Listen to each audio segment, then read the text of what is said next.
how to make a graphic on Pages. I make graphics for my church back home. So if you own a Mac, this is pretty much a free way of like making a graphic for like a wallpaper or like an Instagram post or like slides for a local event like what I do. So first, you want to start out with your image or background, and today I'll be making a graphic for an ice skating event that's going to be happening this Friday back home at church. So here I already have my picture pulled up for time purposes. You want to copy it, and then you can get rid of it, and then go ahead and paste it onto Pages. And then you want to go ahead and drag it to as big as you can. That way you can get the highest quality of the picture that you can. So when it goes full screen on the slide, it looks the best it does. So once you have your image, you can filter it however you want, but this image is already filtered and I like the way it is already. So or you can change the transparency or the opacity on it by using this, but I'm gonna leave it the way it is. And then next you're going to have your font. My personal preference is text boxes because they're easier to maneuver, and you get these cool little yellow lines that kind of line it up with the picture for you, as opposed to just typing on the screen and trying to figure out where you want it to go. So we're going to enter the title of the event, so we'll do ice skating, and then you just click on the text box, and then you go over to your text, and then you can change what font type you want. So for this one I'm going to use, I'll do prime time, and then you want to change the font size so you can see it on the screen clearly. So we'll go, let's go 60. And then you just rearrange the sizes of your boxes and your fonts and stuff for it to fit the screen. And then I'm going to center it and change the color on it. And then we'll center it on the screen here. We'll do this, and then this key here allows it to center it in the middle of the text box. That way, when you line the text box up, it actually is in the center of the picture. Okay, and then you want to add your necessary information. So I'm going to pull up another text box, and then add all my necessary information, which I already have pulled up here. So then if you want a quicker way of copying things, you hit Command C, and that'll copy it faster. And then I'll click here, and we'll go Command V, and that'll paste it. Oh, I did it in a separate text box. That's nice. Done it. We're going to get rid of that one. All right, and then you see how whenever I move the text box, it moves the other font with it. To avoid that, you go over to Arrange, and you click None, so that way the text doesn't wrap around anything, and now you can freely overlap stuff. So I'm going to take this, we're going to center it, and then change the font size to, we'll go 45, and then rearrange your text box, that way it looks good with the picture and fits. I'm going to change the font, the type of font. We'll go Babus Noir, however you want to pronounce it. And I'm going to change the font color again to white, just so it looks better with the darker background.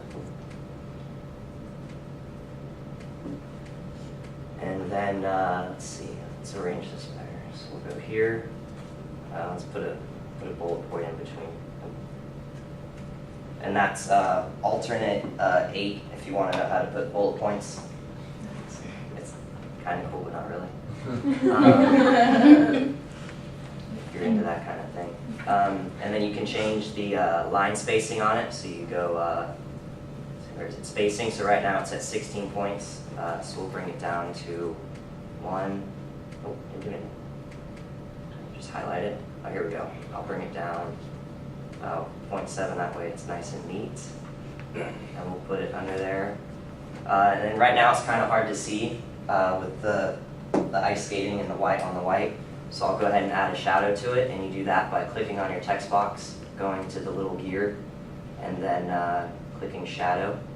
And then you can add it however you want. You can change the blur, how far off you want it, with the offset, and I'm going to go, let's see here, what do I want? I'll do offset 5.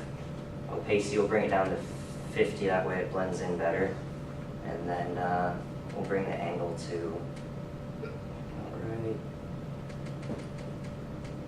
there. And then I'm going to do the same thing with this one so it looks consistent. Add a shadow, opacity 50, angle 20. Then you line it up, but it looks a little crowded, so I think I'll add a shape actually, so I'll add a line in between. Kind of pull it out. Mac's very user-friendly, which is, I prefer it over Windows for at least artistic stuff. And then same thing here, you go to the arrangement and then you change it to text wrap none. And then now you have your line. And then you can change the style of the line to the type of, if you want a chalkboard looking font, or I'm going to go with, where is it? We'll go here and we'll go with this one. We'll change it to, let's see, we'll go 8.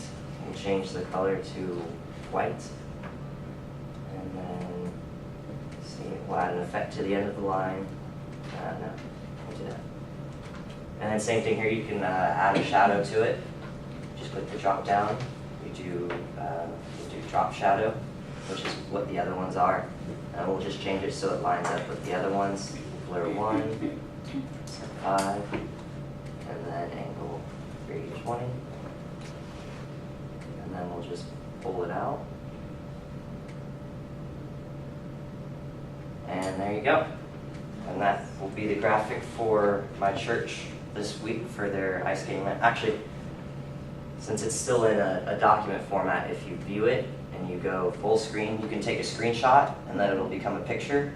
So if you hold down Command, Shift, and then the number 4 all at once, it comes up with this little plus sign, which allows you to capture the screen. So I'll go to the corner as close as I can without getting any white. We'll drag it over. It makes a picture. And my sound's off, so you couldn't hear the cool little It goes. picture sound.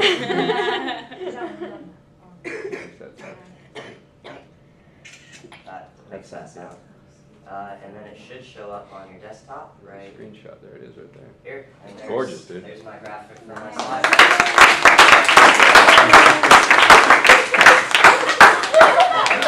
Nice.